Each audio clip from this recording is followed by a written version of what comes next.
देववाणी में आप रामायण लिख रहे हैं, ये सनातन की परंपरा है और काशी की मुख्य रूप से परंपरा है।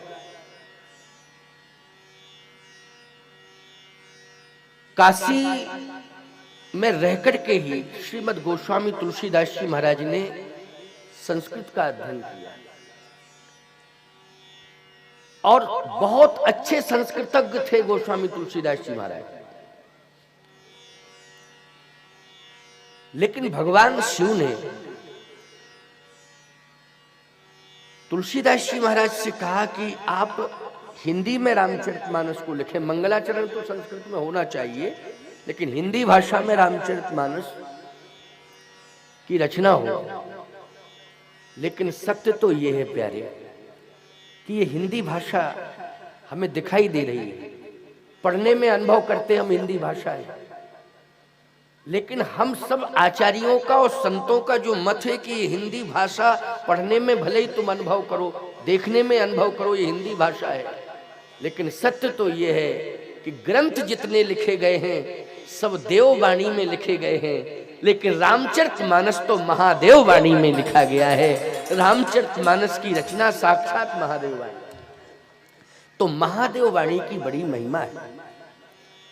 रामचरितमानस में 3 शब्द उद्बोधित होते हैं, रामचरितमानस। तो पहले है राम, इसके बाद चरित, नीचे है मानस। पढ़ने में लगता है कि ऊपर राम है, मध्य में चरित है और नीचे मानस है। अगर कोई व्यक्ति प्रयास करे कि हम क्रम को उल्टा कर दे, अरे तो क्रम को उल्टा भी कोई करेगा तो ऊपर मानस हो जाएगा और राम नीचे हो जाएंगे, लेकिन चरित्र बोलो अपनी जगह स्थिर रहेगा कि नहीं रहेगा। चाहे सीधा क्रम करो चाहे उल्टा क्रम करो, लेकिन चरित्र तो मध्य में ही रहेगा। चरित्र को ऊपर नीचे नहीं किया जा सकता है, लेकिन क्रम को सीधा ही रखा जाए। अगर क्रम को सीधा रखा जाए तो रामचरितमानस संकेत क्या देता है, पहले इस ग्रंथ की भावना समझ लीजिए आप। अगर आप इस ग्रंथ की भावना नहीं समझ पा रहे हैं तो आपको रामचरितमानस पढ़ने का अधिकार नहीं है, आपको रामचरितमानस की कथा सुनने का भी अधिकार नहीं है। लेकिन मैं आपको विवश करूंगा कि आप रामचरितमानस की भावना तो समझें। रामचरितमानस का संकेत क्या है आपके लिए कि आप यदि राम को प्राप्त करना चाहते हैं, क्योंकि सबके मन में एक ही लालसा है। आप इस आयोजन में बैठे हुए हैं, ये आयोजन में आप विराजमान हैं, बैठे हुए हैं, आप क्या उद्देश्य लेकर के आए हैं? भगवत प्राप्ति का, श्री राम की प्राप्ति का उद्देश्य लेकर आप आए। बोलो इस बात को स्वीकार कर रहे हो कि नहीं कि श्री राम मुझे मिले।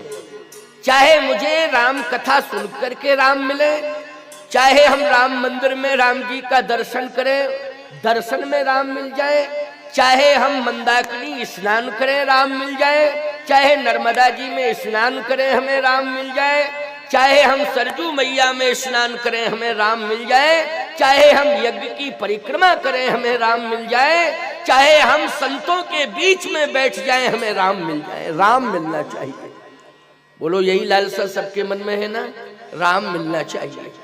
लेकिन रामचरितमानस ग्रंथ आपको प्रेरित कर रहा है कि रामायण बाद में खोलना, प्रथम पृष्ठ पर ही देख लो क्या लिखा है, रामचरितमानस। ये रामचरितमानस, रामायण नाम नहीं लिखा, रामचरितमानस। तो मानस तो तुम सब जितने बैठे हो सब मानस हो, जितने सब बैठे हो क्या हो, मानस हो। मानस नाम हृदय का पर्याय है, बोलो है हृदय का पर्याय है मानस। तुम सब मानस हो। इच्छा है कि राम मिल जाए, तो इच्छा तुम्हारे मन में है कि राम मिल जाए, तो ये ग्रंथ आपको संकेत दे रहा है कि आंख खोल करके देख लो, राम और मानस के बीच में चरित्र है। बोलो मानस और राम के बीच में क्या है, चरित्र है। कान खोल करके सुन लो और आंख खोल करके पढ़ लो। ऐ संसार के मानवो, यदि तुम राम को प्राप्त करना चाहते हो तो मानस और राम के बीच में चरित्र है। जब तक तुम चरित्र की सीढ़ी पर खड़े नहीं हो जाओगे तब तक तुम्हें श्री राम का दर्शन नहीं हो सकता है, चाहे जितना प्रयास कर ले। इसलिए चरित्र की सीढ़ी पर तुम्हें खड़ा होना पड़ेगा। सनातन संस्कृति की परंपरा है कि चरित्र का निर्माण क्या होना चाहिए? चरित्र का निर्माण होना चाहिए। चरित्र का निर्माण कैसे होगा? ये राम कथा इसके लिए सर्वोपरि है और बड़ी सरलता और सहजता के साथ मानस की कथा सुन करके, रामायण को पढ़ के, रामचरितमानस को पढ़ के चरित्र का निर्माण किया जा सकता है। वैसे तो ग्रंथों में चरित्र के निर्माण की विधा बड़ी विचित्र है महाराज, बहुत आसान और सामान्य नहीं है, साधारण नहीं है। लेकिन आपके लिए ये ग्रंथ इतना सुलभ है रामचरितमानस कि रामचरितमानस ने चरित्र निर्माण के लिए कितनी सुंदर परंपराएं दी हैं। अगर उन परंपराओं में हम एक ही परंपरा को, एक दो परंपराओं को अपना लें तो निश्चित रूप से हमारे चरित्र का निर्माण हो जाएगा और हमें श्री राम भी मिल जाएंगे, इसमें संदेह नहीं है। लेकिन हमें ठीक से सुनना पड़ेगा और सुन करके समझना पड़ेगा और समझने के बाद उन सिद्धांतों पर चलना पड़ेगा, तभी ये संभव है। एक सूत्र दे रहा हूं आज चरित्र निर्माण का, ध्यान से सुनो, बहुत महत्वपूर्ण बात है। आज शनिवार है शायद, क्यों शनिवार ही तो है, शनिवार है। देखो भगवान की कृपा से आप, वैसे तो सभी वार महत्वपूर्ण हैं लेकिन दो अति महत्वपूर्ण वार हैं, शनिवार और मंगलवार, और इस कथा क्रम में दोनों ही मिल रहे हैं, हमें मिल रहे हैं। शनिवार भी मिल रहा है और मंगलवार भी मिल रहा है। बोलो मिल रहा है कि नहीं मिल रहा है? ये संयोग है और ये संयोग को ही भगवान की कृपा मानो, भगवान की कृपा मानो। और भगवान की कृपा के साथ साथ इस बात का अनुभव करो कि हनुमान जी महाराज ने इस आयोजन में विशेष कृपा तुम सबको प्रदान की है कि आपको इस आयोजन में 5 दिन मिल गए। क्यों भाई 5 दिन मिल गए? विशेष कृपा नहीं तो मुश्किल से 3 दिन मिलते, मुश्किल से 3, बहुत प्रयास होता तो 3, वैसे तो एक नहीं मिलता लेकिन ज्यादा ही प्रयास करते तो 3। 2 दिन तो इस तरह से आपको निकाल के दिए हैं कि 200 आदमी रूठ गए। ये 2 दिन बढ़ाने में 200 लोग रूठ गए। जो समिति बनी थी 200 लोगों की, वो समिति रूठ गई कि हमने कौन सी गलती कर दी कि आपने जो हमें, भाई यहाँ से हमें जाना है लखनऊ, लखनऊ जाना है। आप हमारे चैनल में देख लीजिएगा, लाइन चल रही है, उसमें मात्र 2 दिन दिए हैं। अतिराजपुर है लखनऊ के पास में, अतिराजपुर उसको बोलते हैं, तो बड़ा कस्बा है। 2 दिन केवल देख लीजिए उसमें, जबकि उनको दिए थे हमने 4 दिन, लेकिन 2 दिन उनके काट दिए, आपको 2 दिन ज्यादा दे दिए। उनके 2 ही दिन रह गए, 4 के 2 रह गए। वो 2 से लोग थोड़ा सा नाराज से हुए, बोले महाराज जी गलती क्या हो गई है? हमने कहा तुम्हारी गलती क्या हो गई है ये इसकी चर्चा हनुमान जी से करो, हनुमान जी ने ये सब कराया है, हम कुछ नहीं जानते। क्यों भाई? और इसमें माध्यम अशोकदास जी बन गए, हनुमान जी ने इन्हीं को प्रेरित किया है, इसलिए हनुमान जी की व्यवस्था है, इसमें हम कुछ नहीं कह सकते, हमसे बात करने की जरूरत नहीं है। बोले महाराज जी हम लोग सब आपस में ये कह रहे हैं कि क्या लोगों को जवाब देंगे, क्या जवाब देंगे? हमने कहा लोगों की चिंता हमें नहीं है, हमें लोगों की चिंता नहीं है, जवाब तुम नहीं दे सकते हो, हम 2 दिन के लिए आ रहे हैं तो 2 दिन का जवाब हम खुद 2 दिन में दे देंगे, चिंता करने की जरूरत नहीं। भाई 2 दिन का जवाब 2 दिन में हम दे देंगे, चिंता करने की आवश्यकता नहीं है। तो आए, ये महत्वपूर्ण समय, स्वर्णिम काल है, स्वर्णिम अवसर है जो आपको मिला है। चरित्र का निर्माण कैसे होगा? श्री राम कथा से प्रेरणा लो। हनुमान जी महाराज जितेंद्रियम बुद्धिमताम वरिष्ठम, बोलो जितेंद्रिय हैं कि नहीं? हनुमान जी जैसा चरित्र किसी का है संसार में? बोलो। आपने भी कहा किसी का नहीं है। हनुमान जी जैसा साधक भी दुनिया में नहीं है। लेकिन याद रखना, चरित्र का निर्माण तुलसीदास जी महाराज इसी परंपरा से तो चल रहे थे। श्री हनुमान जी महाराज ने दर्शन दिया, श्री हनुमान जी महाराज ने कृपा की, तो तुलसी ने वही सूत्र अपना लिया और उसी सूत्र के आधार पर तुलसी के चरित्र का निर्माण हो गया और तुलसी महान हो गए। प्यारे,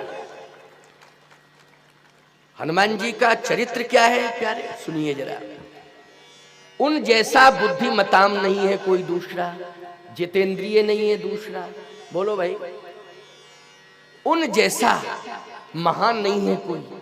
लेकिन वो अपना परिचय कैसे दे रहे हैं? ये चरित्र है, सुन लीजिए। परिचय क्या दे रहे हैं? एक मंद में मोह बस। ये दोहा सुनना, कान खोल करके सुनना। चरित्र, एक मंद में मोह बस, कुटिल हृदय ज्ञान, पुन प्रभु मोह विसारऊ, दीन बंधु भगवान। ये स्वयं अपनी वाणी से परिचय दे रहे हैं।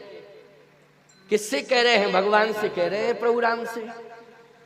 हे प्रभु, मुझ में अवगुण ही अवगुण है, मुझ में अवगुण ही अवगुण है, कोई गुण नहीं है, कोई गुण नहीं है। एक मंद में मोह बस। ये गुण है कि अवगुण है? क्या है? अवगुण ही है। एक मंद में मोह बस, कुटिल हृदय अज्ञान, लेकिन पुन प्रभु मोहे विसारे हूं, दीन बंधु भगवान। मैं दीन हूं और आप दीन बंधु हैं। बस मेरी प्रार्थना आपसे यही है कि आप मुझे भुलाना नहीं। इसका अर्थ यह है कि विनम्रता जीवन में होनी चाहिए और दीनता जीवन में होनी चाहिए। यही है चरित्र। बोलो, है चरित्र कि नहीं? क्या होनी चाहिए? विनम्रता और दीनता। हनुमान जी के अंदर एक भी अवगुण नहीं है, सब गुण ही गुण है। याद रखना, संसार में हम दो को ही ऐसा महान मानते हैं, एक तो प्रभु राम और दूसरे हनुमान, जिनमें गुण ही गुण है, किसी भी प्रकार का कोई अवगुण नहीं है। लेकिन अपनी वाणी से दैन्य होकर परिचय दे रहे हैं अपना। क्या होकर? दैन्य होकर परिचय दे रहे हैं। ये दीनता है। दैन्यता जब तक तुम्हारे अंदर नहीं आ जाएगी, तब तक तुम्हारे ऊपर राम जी की कृपा नहीं होगी। सरलता, सहजता होनी चाहिए। अकड़ना, मकड़ना, ऐंठना, उठना, ये सब नहीं होना चाहिए। समझ लेना इस बात को। ये अच्छे लक्षण नहीं है। ये चरित्र नहीं है आपका कि आप अकड़ रहे हैं, ऐंठ रहे हैं, अभिमान कर रहे हैं, अहंकार की पराकाष्ठा पर पहुंच गए हैं। ये अच्छे लक्षण नहीं है। इन लक्षणों से प्रकृति भी रूठ जाएगी और परमात्मा भी रूठ जाएगा। दोनों रूठ जाएंगे, दोनों ही रूठ जाएंगे। आप कुछ भी हो, लेकिन आप समाज के सामने सरल बन जाइए। क्या बन जाइए? आपकी प्रस्तुति समाज के आगे सरलता की होनी चाहिए, अकड़ने की, ऐंठने की, अभिमान की नहीं होनी चाहिए। चरित्र का निर्माण करो। अच्छा बोलो भाई, शब्द मधुर निकलना चाहिए कि कठोर निकलना चाहिए? जल्दी बोलो। शब्द मधुर निकलना चाहिए। माताओं, तुम भी सुन रही हो कि नहीं सुन रही हो? शब्द कैसे निकलना चाहिए? मधुर निकलना चाहिए कि कठोर निकलना चाहिए? अगर शब्द कठोर निकले तो सुन ताड़का क्रोध कर दाई। ताड़का बन गई भाई। कठोर शब्द निकले तो ताड़का है? कठोर शब्द निकले तो क्या बन गई? ताड़का। और मधुर शब्द निकले, दैन्य भरे शब्द। क्या? सेवा समय मोह बन दीना,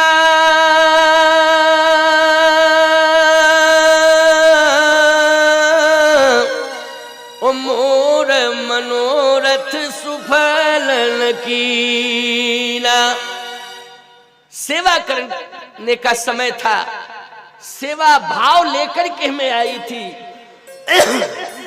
श्री जानकी जी कह रही हैं, मैं सेवा भाव लेकर के आई थी। कहां से आई थी? चरित्र की बात कर रहा हूं, ध्यान से सुनना, क्योंकि एक पक्षी बात नहीं करूंगा कि केवल इन्हीं को सुनाता रहूं। तुम्हें भी सुनाना है, और सबसे ज्यादा तो तुम्हें ही सुनाना है, क्योंकि इन्होंने प्रयास किया है, लेकिन समर्थन तुम्हारा नहीं होता है तो आयोजन सफल नहीं होता है। याद रखना, प्रयास चाहे जितना हो जाता, लेकिन मातृ शक्ति का अगर समर्थन ना होता तो बोलो तुम सफल हो जाते प्रयास में? जल्दी बोलो, हमारी समझ में तो नहीं होते। भाई तुम कहते कि वो प्रोग्राम इन तारीखों में होना है, और इनका मन नहीं होता तो ये कहती इन तारीखों में तो मैं मायके जा रही हूँ, तुमको करना हो तो करो, और नहीं करना हो तो ना करो। अब बोलो भाई गड़बड़ हो जाता है कि नहीं हो जाता? तब गड़बड़ हो जाता। लेकिन इन्होंने तुरंत कहा बहुत अच्छा कार्य है, बहुत अच्छा कार्य है। और पीले चावल भी, ये हमारे कार्यकर्ता हिंदू उत्सव समिति के सदस्य हैं। भाई धर्मेंद्र ने ही तो बताया था कि पीले चावल दिए। क्यों भाई? हाँ देखो, मैं झूठी बात नहीं कहता हूँ, सही बात कहता हूँ। बात जो सही है, पीले चावल पहुंचाए गए घर घर में। बोलो माताओं ने निर्वाह किया कि नहीं किया? निर्वाह किया। इसलिए मैं चरित्र निर्माण की बात कर रहा हूं, अब ध्यान से सुनना। सेवा समय मोह बन दीना, देव बन दीना, मोर मनोरथ सुफल न कीना। सेवा समय देव बन दीना, मैं सेवा करने के लिए आई थी, सेवा करने। ये सीता जी कह रही हैं। अब बताओ, जो सेवा की बात करे नारी कि मैं सेवा करने आई हूं, ससुराल में जो नारी ये कहे मैं सेवा करने आई हूं, ईमानदारी से बताओ ये चरित्र बोल रहा है कि नहीं बोल रहा है? क्या बोल रहा है? जल्दी बोलो है? और कोई नारी ये कहे कि मैं ससुराल में मालपुआ खाने आई हूं, शुद्ध देसी घी के मालपुआ खाने आई हूं, रबड़ी मलाई छानूंगी, क्योंकि हमारे बाप ने 10 लाख रुपया दहेज दिया है, इसलिए सेवा एवा काम आम हमको कुछ नहीं करना है, हमको तो रबड़ी मालपुआ रसगुल्ला खाना है। ईमानदारी से बताओ, इसे चरित्र कहोगे क्या? इसको चरित्र कहोगे क्या? कांप जाओगे और कहोगे ये हवेली गिरने वाली है। अब ये हवेली हमारी बचने वाली नहीं है, क्योंकि ऐसी खतरनाक स्थिति। चरित्र का निर्माण होना चाहिए। श्री जानकी जी ने यही कहा कि सेवा करने आई थी, लेकिन विधाता तूने क्या किया कि सेवा के समय तूने वन भेज दिया मुझे। मेरी मां ने आदेश दिया था। क्या आदेश दिया था? सुनैना जी ने गोद में बिठाला सीता को और कहा बेटी तू 6 वर्ष की है। श्री जानकी जी कितने वर्ष की? 6 साल की है। क्यों भाई अयोध्या वालों सही बताओ, प्रमाण है कि नहीं? अप्रमाणित बात नहीं कहता हूं। 6 वर्ष की आयु है श्री किशोरी जी की, वाल्मीकि रामायण में लिखा है 6 साल की आयु। अब बताओ 6 वर्ष की कन्या, तुम जरा कल्पना करो, सोचो 6 वर्ष की कन्या। ये बेटी बैठी है शायद 6 वर्ष की होगी, मैसूर सामने में, ये नहीं, ये वाली बैठी है नहीं, 6 वर्ष की उम्र। सोचो जरा 6 साल की उम्र जानकी जी की, क्या सेवा करेगी? कितना बोध होगा 6 साल की बेटी को? सेवा करने का ज्ञान होगा क्या? बोलिए जरा। नहीं होगा। सबने कहा नहीं होगा। मां की हिम्मत कैसे पड़ गई कि वो 6 वर्ष की बेटी से ये कह रही है कि तुम सेवा करना, मैं सेवा का पाठ पढ़ा रही हूं। इसी को चरित्र कहते हैं। क्या कहते हैं? चरित्र कहते हैं। रामचरितमानस की कथा इसलिए सुनी जाती है कि कैसे बेटा बेटियों के चरित्र का निर्माण हो, कैसे बेटे का चरित्र निर्माण हो, कैसे बेटी के चरित्र का निर्माण हो। परंपरा क्या है, ये रामचरितमानस की कथा सुनने से ही आपको सीखने समझने को मिल सकती है। सुनैना जी ने श्री किशोरी जी को गोद में बिठा लिया और क्या कह रही है, बेटी अब तुम अयोध्या जा रही हो, लेकिन अयोध्या जाकर के तुम्हें करना क्या है। तो जानकी जी ने कहा, मां बताओ क्या करूंगी। कितनी तोतली वाणी में कहा होगा श्री जानकी जी ने, 6 वर्ष की है ना। मां आदेश करो कि क्या करना है। यह है चरित्र की शिक्षा। सास ससुर गुरु सेवा करहू, ओ पति रुख लखिया यसु अनुसरहू। सास की, ससुर की और गुरु की सेवा करना, और पति का तो रुख ही लखना बेटी, रुख लग के ही कार्य करना। बोलो, ये चरित्र निर्माण की शिक्षा दी गई कि नहीं दी गई। ये चरित्र निर्माण की शिक्षा दी गई है। मैं कहता हूं, मां जब रामायण पढ़ेगी तब ये शिक्षा दे पाएगी, और बेटी जब मां के द्वारा ये उपदेश सुनेगी तब इस सेवा को वो चरितार्थ कर पाएगी। लेकिन ये शिक्षा किस पाठशाला से मिल रही है, जल्दी बोलो।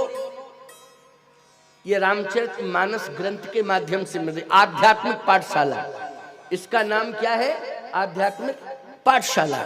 और रामचरितमानस ग्रंथ से ये प्रेरणा मिल रही है। बोलो, रामायण पढ़ना अनिवार्य है कि नहीं।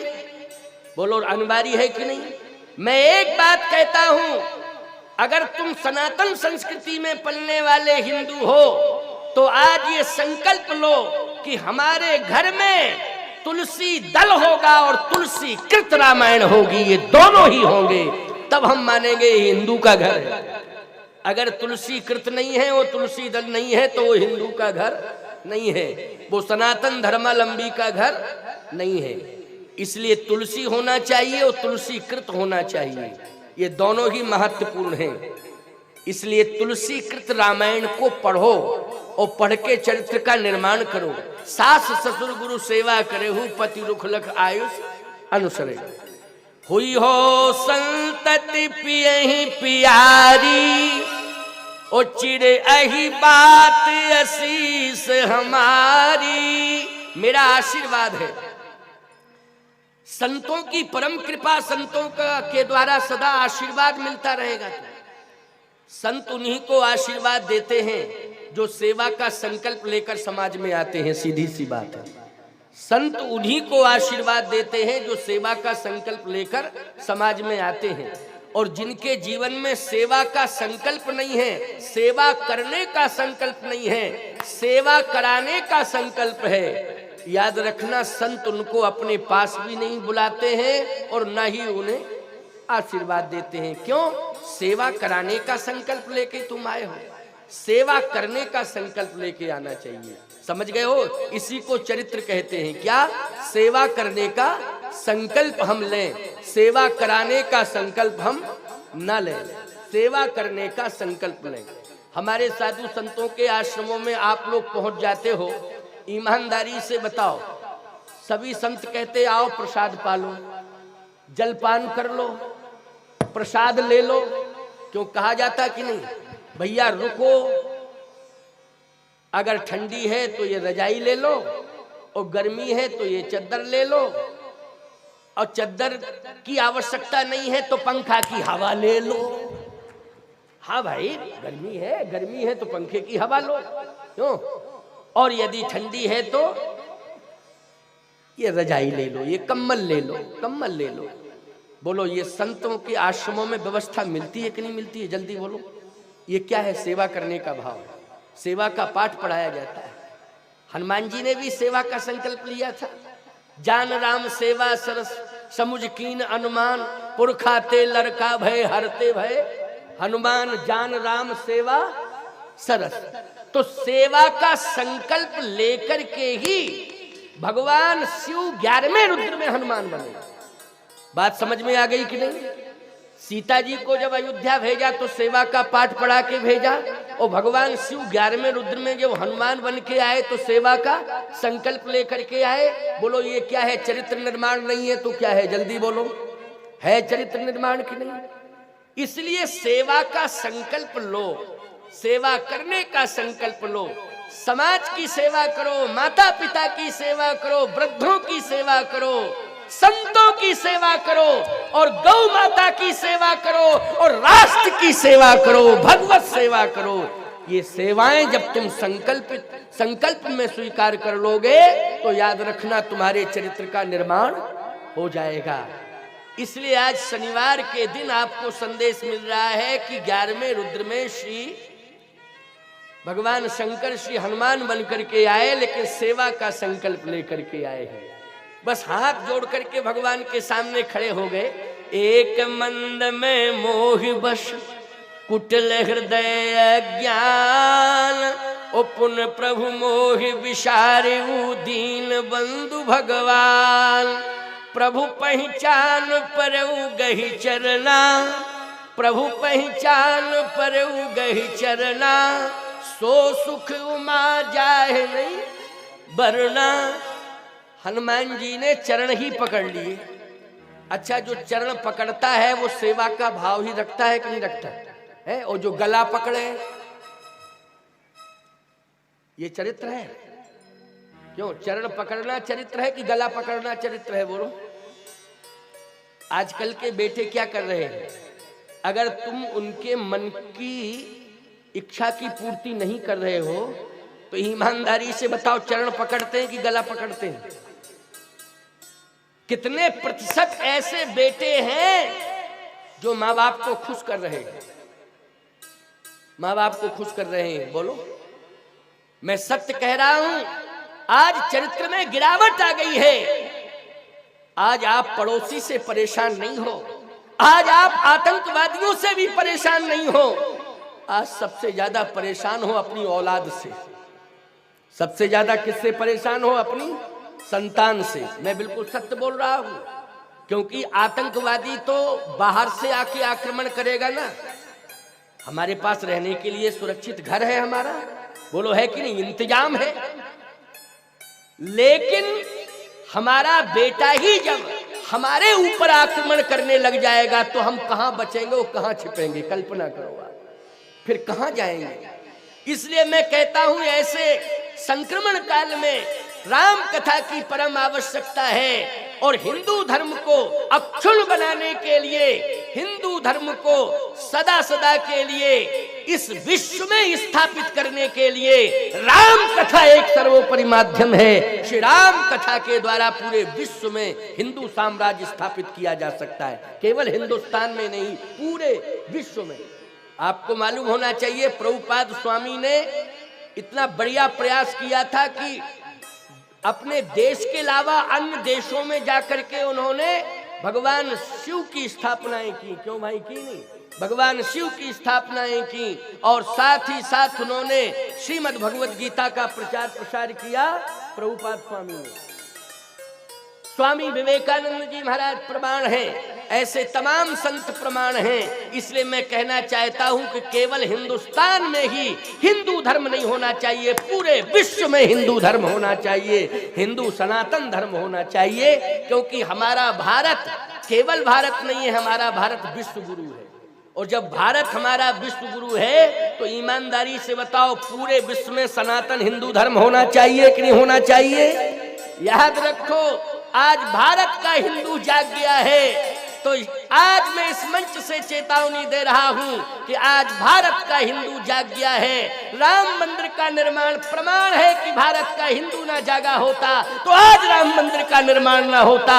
और मैं कहता हूं कि हिंदू जाग गया भारत का, तो भारत में राम मंदिर का निर्माण हो रहा है। हमारा हिंदू ऐसा जागेगा कि हर विश्व के हर राष्ट्र में राम मंदिरों का निर्माण होगा, हर राष्ट्र में राम मंदिर का निर्माण होगा, ये मेरा विश्वास है। इतना जाग गया है। हिंदू अपने आप को कमजोर ना माने, लेकिन हिंदुओं को चाहिए कि हनुमान जी की परंपरा को हम स्वीकार करें और उस परंपरा पर हम चलें। ये हिंदुओं को चाहिए। बोलो चाहिए कि नहीं? हनुमान जी किस परंपरा पर चल रहे हैं जरा सुनो। सबसे बड़ी बात तो ये कि सेवा का भाव लेके चल रहे हैं। कौन सा भाव लेके चल रहे हैं? सेवा का भाव लेके चल रहे हैं। और याद रखना, सेवा का भाव लेकर जो चलता है उसे पग पग पर आशीर्वाद मिलता है। बोलो मिलता है कि नहीं? मलाई रबड़ी रसगुल्ला खाने से ताकत मिलती है कि आशीर्वाद लेने से ताकत मिलती है? जरा बता दो हमको। आशीर्वाद। आवाज आई नीचे से कि आशीर्वाद लेने से ताकत मिलती है, शक्ति मिलती है। बोलो मिलती है। अभिवादन शीलस नित्यम वृद्धोपि सेवनः चत्वारथस् वर्धन्ते आयु विद्या यशोबलम। बोलो ये अभिवादन करने से बात आ गई। महाराज मनु की बात आई सामने कि नहीं आई? अभिवादन करने से, अभिवादन विनम्रता, सरलता, सहजता, समर्पण की भावना, सेवा का संकल्प। इसलिए सेवा का संकल्प होना चाहिए। हनुमान जी महाराज इतने महान हो गए कि चारों जुग प्रताप तुम्हारा है प्रसिद्ध जगत उजियारा। ईमानदारी से बताओ, सेवा का संकल्प लेकर के धरती पर उतरे तो बोलो चारों जुगों में प्रभाव बढ़ गया कि नहीं? और बल कितना आ गया? अतुलित बल धामम, अतुलित बल धामम, अतुलित बल के धाम है। ये सेवा करने से हुआ है। इसलिए सेवा का संकल्प तुम्हें लेना है। अगर मजबूत बनना है, अगर तुम्हें अपनी कीर्ति को अजर अमर बनाना है तो सेवा का संकल्प लेकर के आगे बढ़ो। और हिंदुत्व की यही पहचान है कि हम सदा समाज की और राष्ट्र की सेवा के लिए तत्पर हैं। यही हिंदू की पहचान है। हम राष्ट्र और समाज की सेवा के लिए तत्पर हैं, ये हिंदू की पहचान है। क्योंकि भगवती श्री जानकी जी भी सेवा का संकल्प लेकर अयोध्या में आई और भगवान शंकर भी हनुमान बनकर के सेवा का संकल्प लेकर आज प्रभु राम के श्री चरणों में समर्पित हो गए और पकड़ लिया चरण। अब सुनिए, प्रभु पहचान परेऊ गही चरना, सो सुख उमा जाहि नहीं बरना।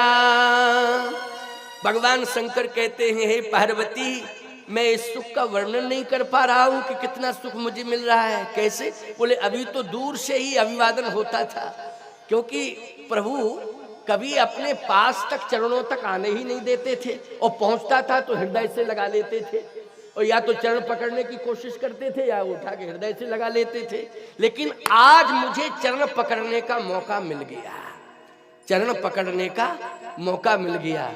याद रखना, अपने से बड़ों का चरण पकड़ने का या पैर पड़ने का मौका जिस दिन तुम्हें मिल जाए, उसी दिन महापुरुषों का चरण, अपने से बड़ों का चरण, वृद्धों का चरण, माँ बाप का चरण, गुरुजनों का चरण, इनके चरण का पकड़ने का अवसर जिस दिन तुम्हें मिल जाए, उसी दिन तुम्हारा आचरण सुमेर पर्वत से भी ऊंचा श्रेष्ठ हो जाएगा।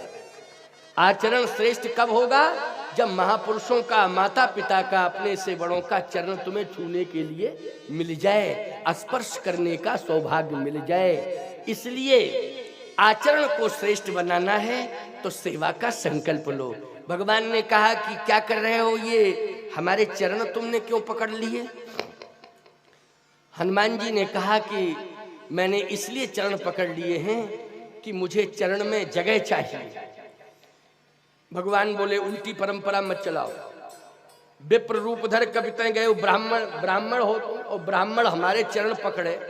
अच्छा एक बात बताओ, ब्राह्मण क्षत्रिय के चरण पकड़ता है कि क्षत्रिय ब्राह्मण के? जल्दी बोलो, चुपचाप क्यों हो गए हो? क्या इच्छा है तुम्हारी पकड़ ले तुम्हारे चरण? भाई तो चुप क्यों रह गए? क्यों? बोलना तो चाहिए। ये धर्म कहता है कि क्षत्रिय ब्राह्मण के चरण पकड़े, प्रणाम करे, आशीर्वाद ले। क्यों भाई, ये कामना रहती कि? अच्छा, ब्राह्मण सामने दिखाई देता है तो तुम यही कहते हो क्षत्रिय अगर हो या अन्य जाति को, पंडित जी पाए लागे, तुम्हारे क्षेत्र की भाषा क्या है? पाए लागे कहते हो ना, हमारी समझ कहते होंगे पाए लागे, पाए लागे। पंडित जी क्या कहते हैं? खुश रहो, प्रसन्न रहो। अच्छा, पंडित जी कहते हैं तुमको देख करके, अगर तुम ब्राह्मण के अलावा अन्य किसी जाति को हो, चाहे क्षत्रिय हो, चाहे वैश्य हो, चाहे किसी भी जाति को हो, ब्राह्मण कहता है फलाने सिंह जी पालांगे। बोलो कहता है क्या ब्राह्मण? नहीं नहीं, ज्यादा से ज्यादा ये होगा तो कहेगा भैया जी राम राम। क्यों भाई? ज्यादा से ज्यादा ये होगा, और भैया जी राम राम, ठीक हो? क्यों भाई? राम राम कहेगा, पालागे नहीं कहेगा। लेकिन तुम जब तक पाए लागे किसी ब्राह्मण को देख करके नहीं कह लोगे, तब तक तुम्हें संतोष नहीं मिलता है। बोलो संतोष नहीं मिलता है।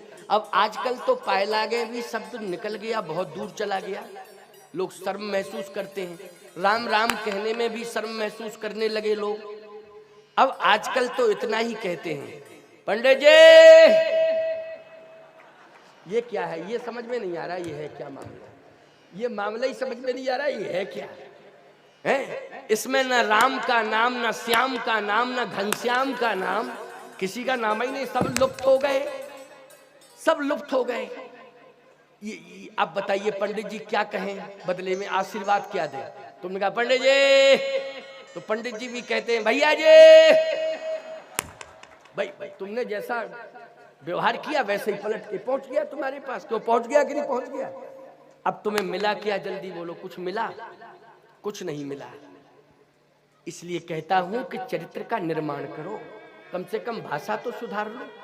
राम श्याम घनश्याम कुछ तो मुंह से बोलो, हैं? गौरी गणेश कुछ तो बोलो। कुछ भी नहीं बोल रहे हो तो हम क्या माने कि तुम्हारा कैरेक्टर क्या है, तुम्हारा चरित्र क्या है? इसलिए मैं कहना, और आजकल तो ईसाइयत का प्रचार इतना ज्यादा हो गया है कि हमारे हिंदू भाई ही, क्योंकि अब हिंदू उत्सव समिति है भाई, तो हमें तो कहना पड़ेगा। क्यों कहना पड़ेगा कि नहीं?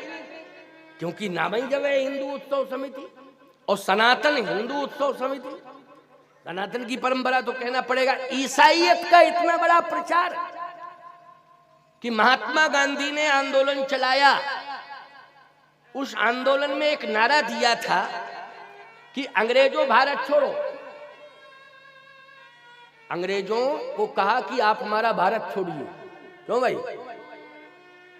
कितने क्रांतिकारी शहीद हो गए?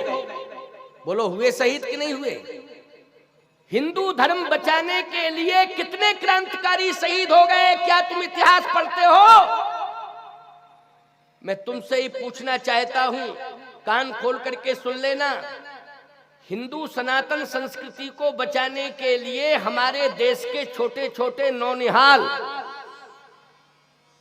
वो शहीद हो गए। नौनिहाल, एक प्रमाण दे रहा हूं, ताजा ताजा प्रमाण दे रहा हूं, और आप सब नाम सुनोगे तो आपको स्मरण हो जाएगा।